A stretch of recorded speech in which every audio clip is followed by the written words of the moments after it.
اللہ ولی الذین آمنوا۔ جس طرح ہر انسان اپنے گھر کو صاف ستھرا دیکھنا پسند کرتا ہے، اللہ تعالیٰ مالک الملک ہیں، احکم الحاکمین ہیں، وہ بھی اپنے دل کو، اپنے گھر کو صاف دیکھنا پسند فرماتے ہیں۔ اس لیے ہمیں اس بات کا حکم دیا گیا کہ ہم اپنے دل کو صاف رکھیں۔ اس دل پر جو گناہوں کے دھبے لگ جاتے ہیں، دل میں جو نفرتیں ہوتی ہیں، دوسروں کے بارے میں کینہ ہوتا ہے، حسد ہوتا ہے، شہوت، غضب، یہ سب بیماریاں ہیں۔ تو اللہ تعالیٰ چاہتے ہیں کہ تم اس کا علاج کرواؤ تاکہ تمہارا دل قلب سلیم بن جائے، قلب سقیم نہ بنے۔ آج ہمارے دل میں بیماریاں بھری ہوئی ہیں، یہ قلب سقیم ہے۔ اور گناہوں کے دبوں کی کیا بات کہ دل ہم داغ داغ شو پمبا کجا کجا نے ہم، دل تو سارا ہی داغ داغ بن گیا، مرہم کہاں کہاں اس پر رکھیں۔ اس دل کا کام ہم نے اتنا خراب کر لیا۔ یہ تو جب انسان بنتا ہے یا بناتا ہے تب پتہ پاتا ہے، پہلے احساس نہیں ہوتا کہ بننا کتنا مشکل کام ہے۔ جب محنت کرتا ہے تب سمجھ میں بات آتی ہے کہ یہ کام آسان نہیں ہے، مشکل کام ہے۔ مصحفی ہم تو سمجھتے تھے کہ ہوگا کوئی زخم، مصحفی ہم تو سمجھتے تھے کہ ہوگا کوئی زخم، تیرے دل میں تو بہت کام رفو کا نکلا۔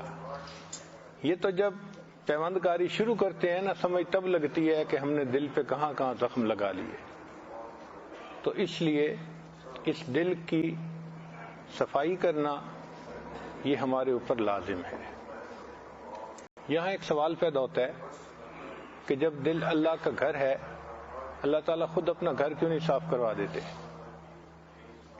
ایک اشکال پیش آتا ہے۔ تو بھئی دنیا میں دستور یہ ہے کہ جو مالک ہوتا ہے وہ کرایہ دار کو جب گھر کرائے پہ دیتا ہے تو ذمہ لگاتا ہے میرے گھر کو صاف رکھنا۔ تو گھر کو صاف رکھنا کرایہ دار کی ذمہ داری ہوتی ہے، اور اگر وہ صاف نہ رکھے تو مالک اس کو کئی دفعہ کرائے پہ دینا ہی بند کر دیتا ہے، نکل جاؤ نکال دیتا ہے۔ اس دنیا میں یہ دل ہمارے اختیار میں ہے، تو اللہ تعالیٰ نے ہمارے ہی ذمہ ڈال دیا کہ میرے گھر کو صاف رکھنا بھی تمہاری ذمہ داری ہے۔ اب یہ جو دل کا گھر ہے، اس میں انسان کے بہت سارے بت آ جاتے ہیں۔ جیسے بیت اللہ شریف میں 360 بت رکھے گئے تھے، ہمارے دل بھی بت سے بھرا ہوتا ہے کئی مرتبہ، تخیل کے ہوں یا نفسانی شیطانی محبتوں کے ہوں، یہ سب کے سب بت ہوتے ہیں۔ کہیں دنیا کا بت ہے، کہیں کسی عورت کا بت ہے۔ اب ان بتوں سے اس گھر کو خالی کرنا، دیکھیں اللہ تعالیٰ نے اپنے بیت اللہ کو خالی کروایا نا بتوں سے، اپنے محبوب صلی اللہ علیہ وسلم کے ذریعے سے۔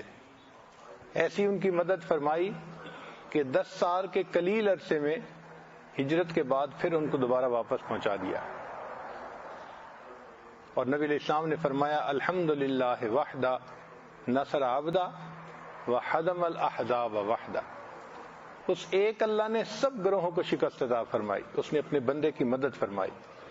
تو ہمارے اوپر بھی لازم ہے کہ ہم بھی اس اندر کے بیت اللہ کو بتوں سے پاک کرنے کے لیے اللہ سے مدد مانگے، اور اللہ مدد فرماتے ہیں۔ اگر کوئی مخلص ہو کے کوشش کرے، اللہ تعالیٰ مدد کرتے ہیں۔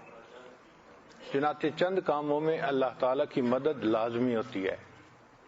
کوئی بندہ مسجد بنانے کی نیت کر لے اخلاص کے ساتھ، اللہ تعالیٰ اس میں اس کی مدد فرماتے ہیں، اس کو لیٹ ڈاؤن نہیں ہونے دیتے۔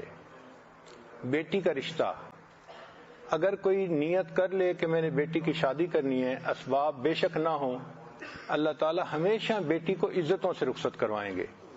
کبھی نہیں ہوتا کہ انسان کو ذلت اٹھانی پڑے اس کام میں۔